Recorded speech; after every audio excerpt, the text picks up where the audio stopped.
قل من كان عدوا لجبريل فإنه نزله على قلبك بإذن الله مصدقا لما بين يديه وهدى وبشرى للمؤمنين من كان عدوا لله وملائكته ورسله وجبريل وميكال فإن الله عدو للكافرين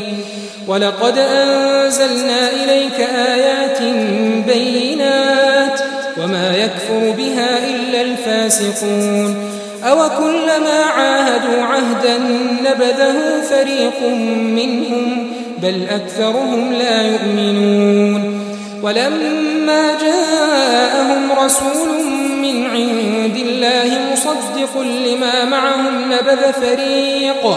نبذ فريق من الذين أوتوا الكتاب كتاب الله وراء ظهورهم كأنهم لا يعلمون واتبعوا ما تتلو الشياطين على ملك سليمان وما كفر سليمان ولكن الشياطين كفروا يعلمون الناس السحر وما أنزل على الملكين ببابل هاروت وماروت وما يعلمان من أحد حتى يقولا إنما نحن فتنة فلا تكفر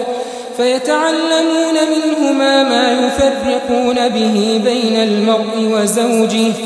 وما هم بضارين به من أحد إلا بإذن الله ويتعلمون ما يضرهم ولا ينفعهم ولقد علموا لمن اشتراه ما له في الآخرة من خلاق ولبئس ما شروا به أنفسهم لو كانوا يعلمون ولو أنهم آمنوا واتقوا لمثوبة من عند الله خير لو كانوا يعلمون